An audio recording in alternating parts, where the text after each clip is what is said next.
So welcome back. There's a couple things that I want to start off with. Number one, I'm not sure what's going on, but it seems to be that every single time I have a shoot scheduled, the Miami weather just doesn't seem to cooperate. Today it's kind of opening up a little bit, but again, just can't seem to catch that sunlight that we usually get. Another thing is that Patek Philippe released some brand new watches celebrating their 175th anniversary.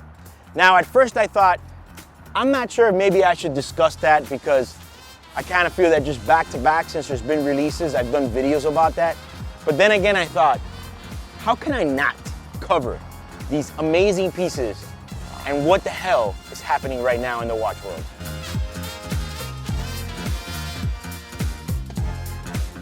So when I first saw the new Grandmaster Chime 6300 with all the baguettes around, I thought to myself, holy shit. It's crazy. I feel like lately Patek is embracing this whole gem set on the watches. And let me tell you something, leave it to a brand like Patek Philippe to put diamonds on a watch, but yet somehow they still make it very elegant and classy. A lot of that has to do with the use of the baguettes. Because when you put baguettes, they don't really stand out as much as round stones. A lot of it has to do also with the setting, the way that they kind of invisible set it all the way around. You don't have that much metal in between the stones. I really like the look of this watch, and I mean, come on, with the watch with 20 complications. I mean, this is pretty much the Ferrari Enzo or the La Ferrari or something of that nature of Patek Philippe. It is the way that they say, this is who we are and what we're able to do. This model has been out for a little while, and then now celebrating their 175th anniversary, which when you really stop and think that, it's pretty impressive. It's a long time. So to celebrate the anniversary, they released this watch again, which has been out for quite some time, with the full baguettes all the way around. And God, I want to tell you, this thing is amazing.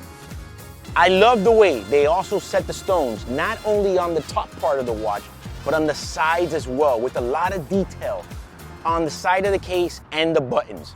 Not only did they also release one with just all white diamonds, but they also did the blue sapphires.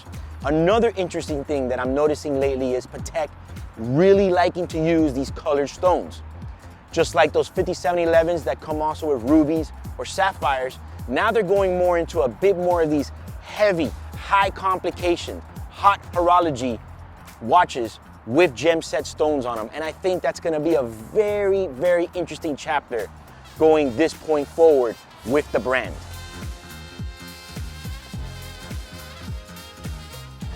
Another thing about this watch is that it's not a small case model. To fit 20 different complications in there, you gotta have a large case, which is gonna look rather extreme, we'll say, when you have a watch with 409 perfectly cut, flawless baguettes on the wrist. It's gonna be a large size. I would say it's almost gonna be looking like a 44 millimeter on the wrist, which is pretty crazy. But then again, to fit 20 different complications, which in reality, I'm gonna be just honest with you, some of those complications, I'm not even sure what they are. I gotta sit there and do my homework. Things like a strike work isolator indicator. I don't even know what that means, but it sounds like I really want one. Another big question is gonna be, who is gonna be the first celebrity to have one of these pieces? Whether it's gonna be the full diamond or the blue sapphire. Is it gonna be Kevin Hart? Is he gonna come back and redeem himself? Or will it be Mark Wahlberg? But chances are, it'll probably be Jay-Z, because Jay-Z is one of the guys that definitely is first to get these crazy pieces. So alongside this 6300 release, they also came out with the new 5271 gram complication, similar to the one that I wore on my wedding day. But now it comes with a red or blue dials with the matching sapphire or rubies on it. Again, another signal that Patek has finally said, you know what? Let's explore a bit more and show the world that we are able to do this and make it look tasteful and beautiful. Now, I'm not the guy to really wear, at least not anymore, really blinged out watches, especially if it's something like a full pavéed out royal oak from factory, which is also beautiful as well. If you're gonna wear that, that's probably the one. Same thing goes for the 5990 with the full baguettes. I mean, if you're gonna wear one like that, might as well make it that one. However, I am liking the look of these factory dressy watches with the leather straps with the gemstones. I'm starting to think that these traditional, dressy, complicated Pateks are gonna maybe little by little start to be a bit more casual. Just something to think about. Maybe perhaps these pieces are gonna start being worn more and more in a casual setting or outfit, we'll say. Something to think about. You know, I would say that as much as I love the look of that blue and that red dial, which is absolutely stunning, I'm sure some of you guys at home that have these type of watches are thinking, damn it, I need to have it.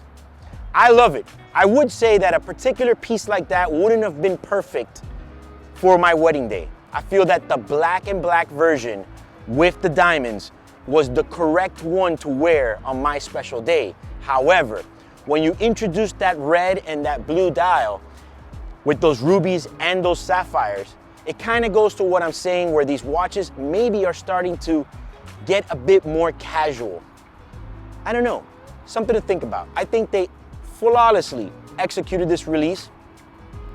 And I think it would have been a bit cheesy if they would have came out for their anniversary with another Nautilus or something of that nature. I think it was pretty genius and conservative of them to bring out two grand complication models that are already winners and are already loved, and say, hey, you know what?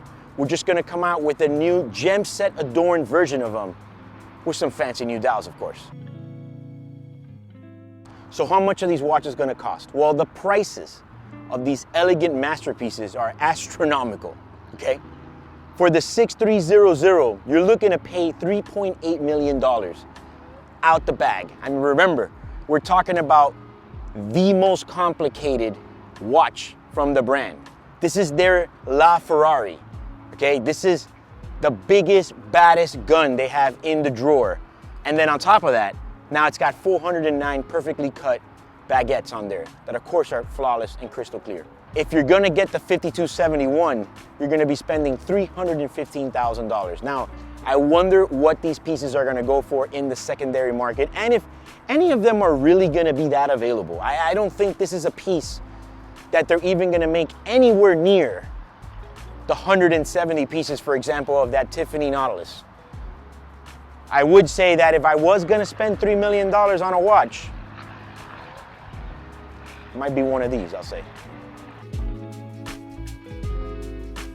Feel free to comment below what you think about these fully iced out, elegant, crazy ass, ridiculous diamond pieces from Patek. And if you like this video, like and share it. Also, subscribe to my YouTube channel.